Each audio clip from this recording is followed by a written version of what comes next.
په داسې حالت کې چې ټي ټي پی د پاکستان د پوځ دپاره سرخوږی جوړ شوی او دوی پوهیږي چې د ټي ټي پی پیاوړي کېدل به تر راټکه پورې او یا هم عین تر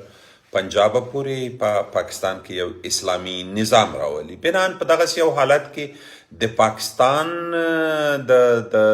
د مولانا فضل الرحمن راتګ افغانستان ته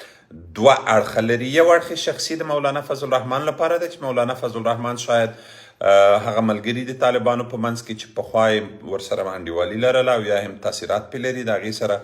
په شخصي لحاظ باندې دا سفر د ده لپاره شاید ګټور وي. دوهم اړخ استخباراتي اړخ ده چې د پاکستان استخبارات ورڅخه استفاده کوي. خو زه باورمند نه یم چې دوهم اړخ استخباراتي اړخ به نتیجه ډیره ورکړي، ځکه زه په دې باندې مطمئن یم چې د طالبانو په منځ کې او همدا ډول د پوهنتون د فارغانو په افغانستان کې په کل کې هر هغه هیواد پال افغانان چې د حکومت واګې په لاس کې اخلي، د دوی په فکر کې دا شتون لري چې تر راټکه پورې خاوره د افغان خاوره ده او په فعلي حالت کې په لر او بر افغانانو باندې ډیری ظلم روان ده او تیر تاریخ هم ښودلی ده چې په افغانستان کې نظامونه څو وارې نړېدلي دي او دا کار د پاکستان د استخباراتو لخوا شوی ده او ورسره به ډیر څه ونه مني. خو راتګ یې په شخصي لحاظ د ده لپاره ښه ده، خو افغان ولس د فضل الرحمن څیره پیژني